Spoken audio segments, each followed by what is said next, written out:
Le 15 novembre 1908, dans les appartements silencieux du palais d'été à Pékin, une femme de 73 ans affrontait ses dernières heures.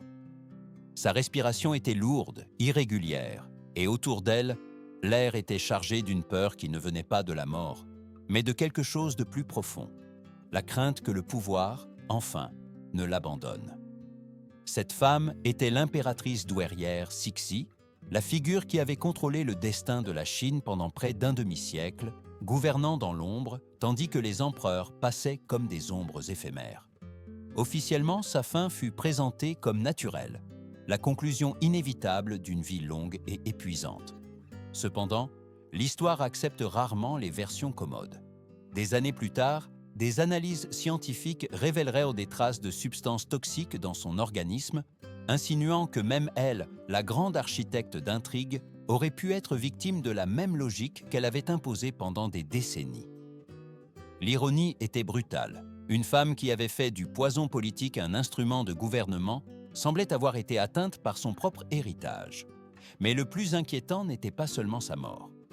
Un jour auparavant, le 14 novembre 1908, l'empereur Guangxu, son neveu et prisonnier pendant 10 longues années, était décédé dans des conditions tout aussi suspectes. 2 morts consécutives, 2 corps liés par le sang et par une histoire de contrôle absolu. Pour beaucoup, ce n'était pas une coïncidence, mais le dernier mouvement d'un esprit incapable de tolérer un avenir où sa volonté cesserait d'être loi. Dans la Chine impériale de la fin du XIXe siècle, le pouvoir ne résidait pas toujours en celui qui portait la couronne, mais en celui qui dominait les rituels, les silences et les peurs. Cixi l'avait compris mieux que quiconque. Depuis son lit de mort, même affaiblie, elle semblait s'accrocher à l'idée que l'ordre qu'elle avait créé ne devait pas lui survivre sans sa supervision. Gouverner, pour elle, n'avait jamais été une fonction. C'était une extension de son identité. Ce moment final fonctionne comme un miroir de toute sa vie. Une existence marquée par l'obsession du contrôle, par la conviction que céder le pouvoir équivalait à disparaître. En termes modernes, son histoire rappelle ces leaders qui refusent de quitter la scène, convaincus que sans eux, le système s'effondrera. La différence est que, dans le cas de Cixi, ce système reposait réellement sur une peur soigneusement administrée. Alors que son corps s'éteignait, l'empire qu'elle avait manipulé pendant des décennies était déjà fracturé. Famine, humiliation internationale et un peuple épuisé attendaient l'effondrement final. Cependant, dans cette pièce silencieuse, rien de tout cela ne semblait importer. La seule chose essentielle était de s'assurer que personne, pas même un empereur, ne puisse la juger après sa mort. Ainsi, commença la fin de l'une des figures les plus sombres de l'histoire chinoise. Mais pour comprendre comment une jeune femme sans importance en est venue à devenir la maîtresse invisible d'un empire de centaines de millions de personnes, nous devons remonter plusieurs décennies en arrière, jusqu'à une adolescente nommée Yehenara, dans un monde où survivre était déjà une forme de violence. Pour comprendre à quel moment est née l'ombre qui dominerait plus tard la Chine, il est nécessaire de revenir à l'année 1852, lorsque Cixi n'existait pas encore comme symbole de terreur politique. Elle s'appelait alors Yehenara, une jeune femme d'à peine 17 ans, née dans une famille mandchoue de rang inférieur, sans fortune, sans influence et sans aucun destin extraordinaire écrit d'avance. Dans une société rigidement hiérarchique, sa vie était destinée à passer inaperçue, se dissolvant parmi des milliers de femmes qui ne laisseraient jamais de traces dans les registres impériaux. La cour Qing était un univers clos, régi par des rituels stricts et une logique implacable. Le harem impérial n'était pas un espace de plaisir romantique, mais un champ de bataille silencieux où chaque geste, chaque mot et chaque regard pouvaient signifier ascension ou disparition. La sélection des concubines de l'empereur Xianfeng fut un processus humiliant et impitoyable.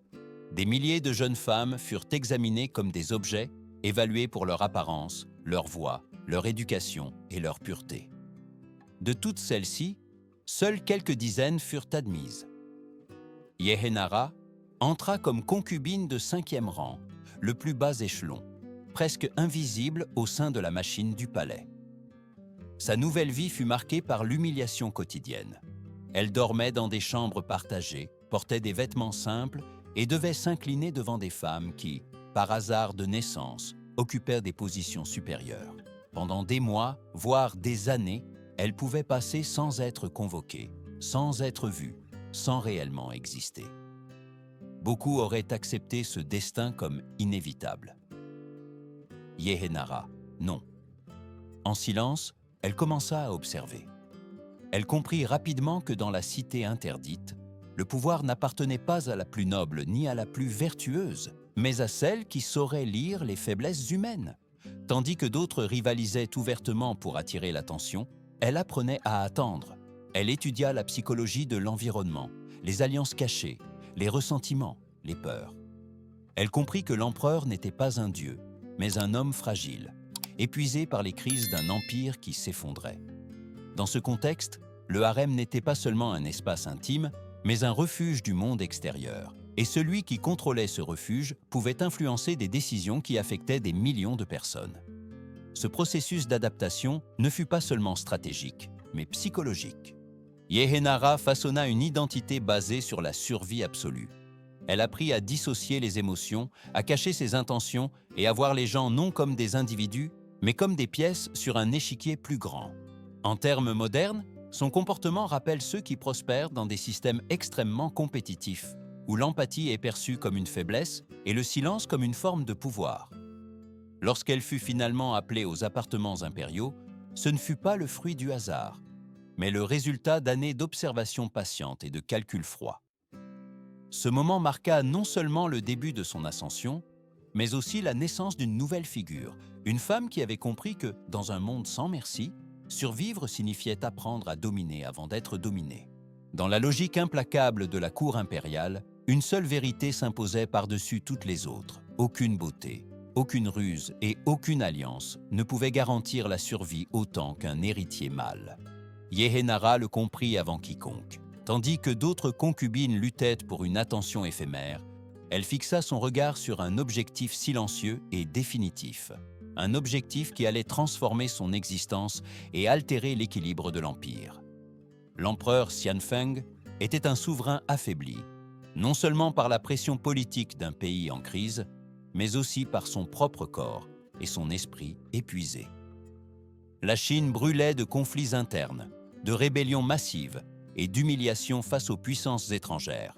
Et lui, incapable de supporter ce poids, cherchait refuge dans des espaces où l'on ne parlait ni de défaite ni de responsabilité. Dans ce contexte, Yehenara devint plus qu'une présence discrète. Elle devint un point de stabilité émotionnelle dans un monde qui s'effondrait. Lorsqu'elle tomba enceinte en 1846, tout le palais retint son souffle. La naissance d'un fils n'était pas une affaire privée, mais un événement politique de première importance. Le 27 avril de cette année-là, elle donna naissance à un garçon nommé Zaishun, le seul fils de l'empereur. À cet instant, la hiérarchie du harem fut entièrement reconfigurée. Yehenara cessa d'être une concubine parmi d'autres et se transforma en la mère du futur souverain de Chine. Le changement fut immédiat et profond. Son statut s'éleva à un point où elle ne pouvait plus être ignorée ni écartée. Elle reçut un nouveau titre, de nouveaux appartements et, surtout, une nouvelle autorité. À partir de ce moment, sa proximité avec le trône ne dépendait plus de la faveur changeante de l'empereur, mais du sang. L'enfant devint son bouclier et sa clé. Attaquer Yehenara équivalait à mettre en péril la continuité de la dynastie. D'un point de vue psychologique, ce moment consolida une transformation interne décisive. La maternité, dans son cas, ne fut pas vécue comme un lien affectif traditionnel, mais comme une extension du pouvoir. Le fils était protection, légitimité et avenir concentrés en un seul corps fragile. Dans de nombreuses sociétés modernes, le nom de famille, l'héritage ou la position familiale continuent de remplir une fonction similaire, assurer l'accès au pouvoir et le faire paraître naturel, presque inévitable. La cour commença à la traiter avec une prudence qui frôlait la crainte. Chaque geste qu'elle faisait acquit un poids différent. Chaque silence était interprété comme un signe. Yehenara comprit qu'elle avait franchi un seuil dont il n'y avait pas de retour. Il ne s'agissait plus seulement de survivre dans le palais, mais de s'assurer que personne ne pourrait lui arracher ce qu'elle avait gagné. Cet enfant, encore incapable de parler, était déjà le centre d'un empire en crise. Et sa mère, consciente de cela, commença à penser au-delà du présent. Car si le pouvoir pouvait être atteint par un héritier, il pouvait aussi être conservé par la régence. La graine de sa domination absolue avait été plantée, et la prochaine étape serait de s'assurer qu'elle grandirait sous son ombre. L'année 1860 marqua un point de rupture irréversible. Tandis que les forces étrangères avançaient sur Pékin pendant la Seconde Guerre de l'opium, l'empereur Xianfang s'enfuit vers le nord, se réfugiant au palais d'été de Réé. Ce ne fut pas une retraite stratégique, mais une fuite chargée de peur et d'épuisement. L'empire était humilié, et l'homme qui le dirigeait n'avait plus la force physique ni mentale pour le soutenir. À ses côtés voyageait Yehenara, désormais connu sous le nom de Cixi, accompagné de son fils, l'héritier du trône. Loin de la capitale, isolé et malade, Xianfeng comprit que son temps était compté. La tradition exigeait qu'en cas de minorité de l'héritier, le pouvoir soit confié à un conseil de régents, un groupe de hauts ministres conçu pour empêcher qu'une seule personne ne concentre l'autorité. Sur le papier, c'était un système d'équilibre. En pratique, c'était une opportunité pour celui qui saurait manipuler la peur et l'urgence du moment. Durant les derniers jours de l'empereur, Cixi resta près de son chevet. Les chroniques ne détaillent pas de paroles concrètes, mais décrivent une présence constante, presque exclusive. Dans un monde régi par les rituels, l'accès intime au souverain mourant était déjà une forme de pouvoir. Tandis que les ministres débattaient des procédures, elle parlait de continuité, de protection de l'héritier et de stabilité. Elle n'offrait pas d'arguments politiques complexes, mais des certitudes émotionnelles en un temps de chaos. Le résultat fut un édit inattendu. Au lieu de confier la régence complète au conseil, Xianfeng nomma 2 femmes comme figures centrales du gouvernement, l'impératrice douairière Xian et Cixi. Les ministres furent relégués à un rôle secondaire, consultatif, dépouillés du contrôle réel. Lorsque l'empereur mourut en août 1861, le trône fut officiellement entre les mains d'un enfant de 5 ans, mais le pouvoir effectif avait déjà changé de main. La réaction ne se fit pas attendre. Pour de nombreux membres de la cour, l'idée qu'une femme gouverne l'empire contredisait l'ordre confucéen. Les conspirations commencèrent, les murmures, les plans tracés dans des salles closes. Cependant, ce qu'ils ne comprirent pas, c'est que Cixi avait déjà anticipé ce mouvement. Sa compréhension de la peur humaine était plus profonde que tout traité politique. Le coup qui suivit ne fut ni annoncé ni théâtral. Il fut silencieux, rapide et définitif. Profitant du transfert du cortège funèbre de retour à Pékin, Cixi activa des alliances qu'elle avait tissées en secret. Les figures qui menaçaient sa position furent neutralisées par des accusations formelles, des destitutions soudaines et des disparitions administratives qui, dans le langage du pouvoir impérial, équivalaient à une sentence finale. Il n'y eut pas besoin de discours public. Le message fut transmis par le vide laissé par ceux qui n'étaient plus là. Cet épisode révéla quelque chose de fondamental sur sa manière de gouverner. Cixi n'avait pas besoin de démontrer sa force constamment. Il lui suffisait de faire clairement savoir qu'elle pouvait l'exercer quand elle le voulait. En termes modernes, sa stratégie s'apparente au système où la punition n'est pas toujours visible, mais sa possibilité constante discipline tout le monde. La peur, une fois intériorisée, devient le gardien le plus efficace de l'ordre. Ainsi, sans porter de couronne ni s'asseoir sur le trône, Cixi se consolida comme la véritable souveraine de Chine. L'enfant empereur était le visage de l'empire, elle, sa volonté invisible. Et à partir de ce moment, le gouvernement ne se baserait plus sur la tradition ni sur le consensus, mais sur une seule prémisse. Le pouvoir ne se partage pas, il se conserve. Une fois sa position consolidée, Cixi n'eut pas besoin de se proclamer ouvertement souveraine. Elle comprit que le pouvoir le plus efficace n'est pas celui qui s'affiche, mais celui qui se ressent partout sans avoir besoin de se montrer. La cour impériale se transforma graduellement en un espace où l'incertitude régissait les gestes quotidiens. Personne ne savait avec certitude quelles paroles pouvaient être entendues, quel silence pouvait être interprété comme de la déloyauté ou quel regard était observé derrière les murs. Le cœur de ce système fut un réseau de surveillance aussi discret qu'omniprésent. Fonctionnaires, serviteurs et messagers évoluaient dans une logique où informer était une forme de survie. Il ne s'agissait pas d'un appareil visible, mais d'une culture de la méfiance. Chaque individu comprenait que sa sécurité dépendait d'anticiper les désirs de l'impératrice douairière même lorsque ceux-ci n'avaient pas été exprimés. Ainsi, l'autocensure remplaça l'obéissance forcée. Les décisions n'étaient pas toujours annoncées par des édits formels. Souvent, une fonction était retirée sans explication, une carrière prometteuse s'arrêtait soudainement, ou un nom cessait d'apparaître dans les registres officiels. Dans la logique impériale, disparaître des documents était une forme de mort symbolique. Le message était clair, la faveur était fragile, et la chute pouvait être silencieuse. Ce type de contrôle ne nécessitait pas de punition visible. La seule possibilité constante de tout perdre suffisait. D'un point de vue psychologique, ce modèle de gouvernement engendra une atmosphère d'anxiété permanente. Les ministres ne rivalisaient pas entre eux par des idées, mais par des signes de loyauté. La créativité politique s'éteignit lentement, remplacée par une obéissance rigide et défensive.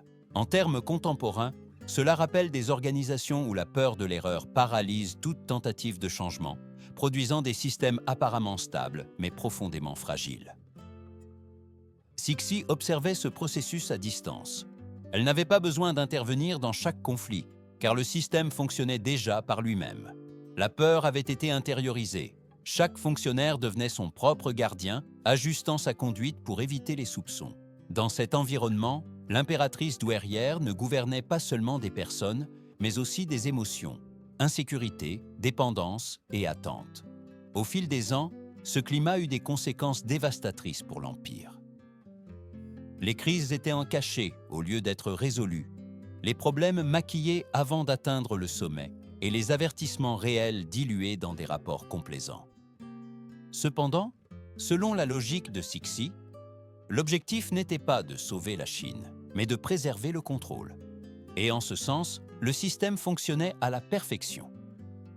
Le pouvoir absolu avait trouvé sa forme idéale, une présence invisible qui n'avait pas besoin de s'imposer en criant, car tout le monde murmurait déjà. Dans ce silence collectif, Cixi s'assura que personne n'oublie une vérité essentielle de son règne.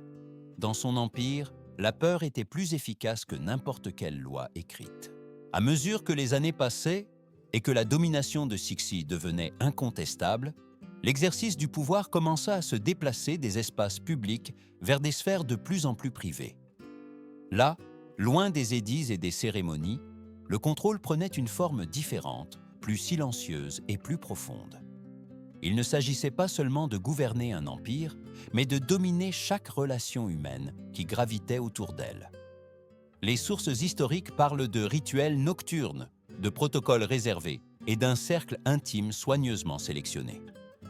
Sans entrer dans des descriptions explicites, ce qui ressort de ces témoignages est une constante, la nécessité d'affirmer son autorité même dans les espaces où, en théorie, le pouvoir devrait se dissoudre. Pour Cixi, il n'existait pas de frontière claire entre le politique et le personnel. Tout était une extension de sa volonté.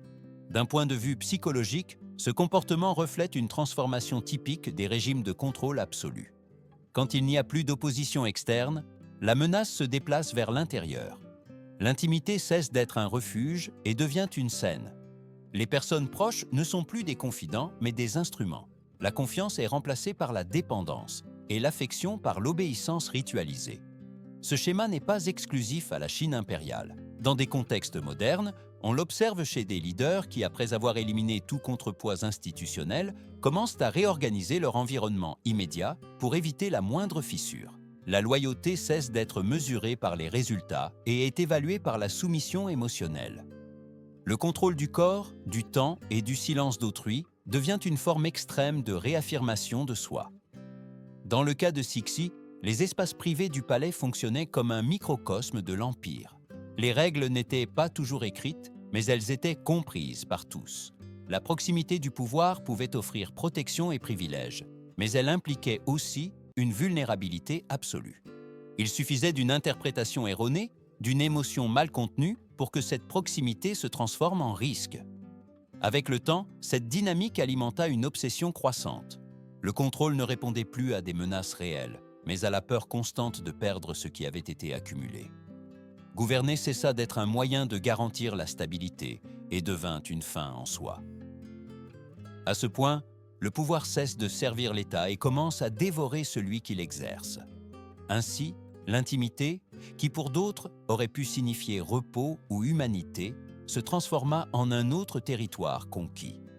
Un espace où l'impératrice douairière réaffirmait, nuit après nuit, que rien ni personne n'existait hors de sa portée. Et pourtant, dans cette obsession de tout dominer, commençaient à se former les fissures qui, tôt ou tard, mettraient à l'épreuve la solidité de son règne. Lorsque le jeune empereur Tongji atteignit sa majorité, la logique de l'Empire exigea un changement. Selon la tradition, la régence devait prendre fin et le pouvoir revenir, du moins formellement, aux mains du souverain adulte. Pour la plupart des cours, ce moment représentait une transition délicate mais nécessaire. Pour Cixi, en revanche, c'était une menace existentielle. Elle avait passé plus d'une décennie à gouverner sans opposition réelle et l'idée de céder le contrôle lui semblait non seulement dangereuse, mais inconcevable. Tongji avait grandi dans son ombre. Dès l'enfance, il avait appris que chaque décision importante passait par elle, que chaque geste était observé et évalué. Cependant, avec l'arrivée de la jeunesse, il commença à montrer des signes d'autonomie. Son mariage marqua un point d'inflexion. Le choix de son épouse, une jeune femme discrète et sans ambition politique, avait été conçu pour ne pas défier l'autorité de l'impératrice douairière. Mais l'inattendu se produisit. L'empereur développa un lien véritable avec elle, et pour la première fois, il commença à écouter une voix qui n'était pas celle de sa mère. Ce changement, bien que subtil, fut perçu comme une trahison. Cixi réagit non par un affrontement direct, mais par une stratégie plus efficace. Isolement, humiliation symbolique et surveillance constante. Le jeune empereur fut progressivement réduit à une figure décorative, prise au piège entre rituels et interdictions qui érodèrent sa confiance. Dans la logique du pouvoir absolu, il n'était pas nécessaire de l'éliminer immédiatement. Il suffisait de l'affaiblir. Lorsque la santé de Tongji commença à se détériorer, l'atmosphère dans le palais devint encore plus oppressive. Les versions officielles parlaient de maladies, de fragilité physique, d'un destin malheureux. Cependant, à la cour, personne n'ignorait que l'impératrice douairière supervisait chaque décision médicale, chaque accès, chaque silence. Le corps de l'empereur devint un autre territoire administré depuis l'ombre. Sa mort, à 19 ans, clôtura un chapitre qui ne s'ouvrit jamais complètement. Avec lui disparut non seulement un fils, mais la seule figure qui aurait pu légitimement réclamer la fin de la régence. Peu après, son épouse disparut également de la scène historique, emportant avec elle la possibilité d'un héritier qui aurait altéré l'équilibre du pouvoir. Officiellement, tout fut attribué à la douleur et au destin. Officieusement, le message était clair, aucun lien, pas même celui du sang, n'était au-dessus du contrôle. D'un regard contemporain, cet épisode illustre comment le pouvoir absolu finit par corroder même les relations les plus fondamentales. La maternité, qui dans d'autres contextes symbolise la protection, ici se transforme en calcul. Le fils cesse d'être une personne et devient une variable politique. Quand il cesse d'être utile, il devient dispensable. Avec la disparition de Tongji, Cixi assura plus que la continuité de sa domination. Elle démontra que son autorité ne dépendait pas de la tradition ni de la légitimité formelle, mais de sa capacité à redéfinir les règles lorsque celles-ci menaçaient sa position. Le trône restait debout, l'empire continuait d'exister, mais le message était sans équivoque. Le pouvoir ne se transmet pas par héritage, il se retient. Après la mort de Tongji, l'ordre dynastique fut suspendu dans une ambiguïté dangereuse. Selon les règles traditionnelles, la succession devait suivre une ligne claire, mais Cixi décida de l'ignorer. À la place, elle choisit Guangxu, un enfant d'à peine 3 ans. Son neveu, suffisamment jeune pour ne pas s'opposer et suffisamment proche par le sang pour justifier la décision devant la cour. Le message était sans équivoque. Le trône continuerait d'exister, mais la volonté derrière lui resterait la même. Guangxu grandit séparé de sa famille, éduqué dans un environnement où chaque mot était mesuré et chaque geste surveillé. Dès son plus jeune âge, il apprit que son rôle n'était pas de gouverner, mais de représenter. Pendant des années, l'Empire vécut sous une apparence de continuité, tandis qu'en arrière-plan, des tensions impossibles à ignorer s'accumulaient. Les défaites face aux puissances étrangères, la pression économique et le discrédit international érodèrent l'autorité de la dynastie Qing. Lorsque Guangxu atteignit l'âge adulte, quelque chose changea. Influencé par des intellectuels réformistes et par la preuve que la Chine prenait du retard face au monde moderne, le jeune empereur tenta de faire l'impensable, gouverner réellement. En 1898, il lança un ambitieux programme de modernisation connu sous le nom de « Réforme des 100 jours ». Des universités modernes, une réorganisation administrative, une limitation du pouvoir traditionnel et une ouverture contrôlée à la connaissance occidentale faisaient partie de sa vision. Pendant un bref instant, il sembla que l'Empire pouvait se transformer. Cependant, pour Cixi, cette réforme n'était pas un salut, mais une menace directe. Moderniser signifiait redistribuer le pouvoir, créer de nouvelles élites et, surtout, réduire son contrôle personnel. L'illusion de changement se heurta à la réalité d'un système conçu pour se préserver lui-même. La réponse fut rapide et silencieuse. Guangxu fut écarté du pouvoir sans besoin de proclamation publique. Son entourage réformiste disparut progressivement de la vie politique et l'empereur fut confiné à l'intérieur même du palais, transformé en prisonnier cérémoniel. Il ne fut pas officiellement détrôné. Il cessa simplement d'exister en tant qu'acteur politique. La réforme s'évapora aussi vite qu'elle était apparue. D'un point de vue historique, cet épisode résume le dilemme de nombreuses tentatives de changement abruptes dans des systèmes rigides. Sans une base solide et sans le contrôle réel des structures de pouvoir, même les idées les plus visionnaires restent piégées dans la résistance de l'ancien ordre. Guangxu représenta la promesse d'une Chine différente, mais sa défaite confirma que le pouvoir appartenait toujours à celui qui contrôlait la peur et les rituels, et non à celui qui rêvait de l'avenir. Ainsi, l'impératrice douairière consolida une fois de plus sa domination. L'empereur vivait, le trône restait occupé, mais la volonté qui décidait du destin de l'Empire restait celle de Cixi. La réforme avait été étouffée, et avec elle, la dernière opportunité d'une transition pacifique vers un nouveau temps. Dans les dernières années de sa vie, Cixi gouverna un empire qui ne pouvait plus se soutenir lui-même. La structure tenait encore, les rituels continuaient de se répéter avec une précision mécanique, mais sous cette surface cérémonielle, la Chine était épuisée. L'empereur Guangxu, isolé et surveillé, avait cessé d'être une menace, mais il avait aussi cessé d'être un espoir. Son existence se réduisait à celle d'un symbole inconfortable, un rappel silencieux d'une réforme qui n'avait jamais vu le jour. En novembre 1908, ce symbole disparut. La mort soudaine de Guangxu, entourée de soupçons et de silences officiels, clôtura définitivement toute possibilité de règlement de compte. Pour Cixi, ce fut le dernier acte de contrôle. S'assurer que personne ne pourrait parler après son départ était aussi important que d'avoir gouverné de son vivant. Le lendemain, elle mourut à son tour, laissant derrière elle un vide de pouvoir qui ne pouvait plus être comblé par des intrigues ou des décrets. Avant de partir, elle désigna un nouvel empereur, un enfant d'à peine 2 ans. Le choix était cohérent avec toute sa trajectoire, un souverain trop jeune pour gouverner, trop faible pour remettre en question, idéal pour maintenir la fiction de la continuité. Cependant, cette fois, le temps ne jouait plus en sa faveur. L'Empire était fracturé au-delà de toute manœuvre palatiale. 3 ans plus tard, en 1911, la dynastie Qing s'effondra.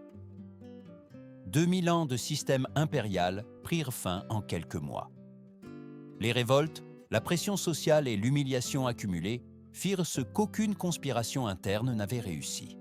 Le monde que Cixi avait contrôlé pendant 47 ans s'écroula sans elle, démontrant que la peur peut soutenir un régime, mais pas le sauver.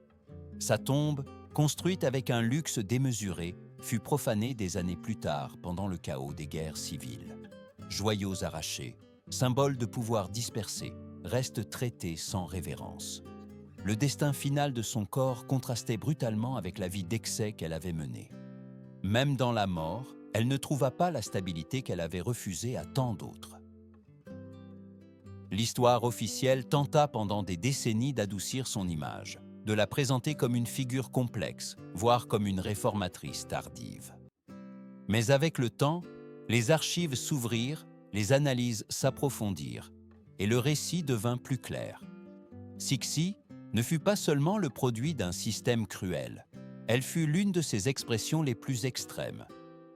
Une femme qui comprit le pouvoir comme une domination totale et l'exerça sans accepter de limites morales.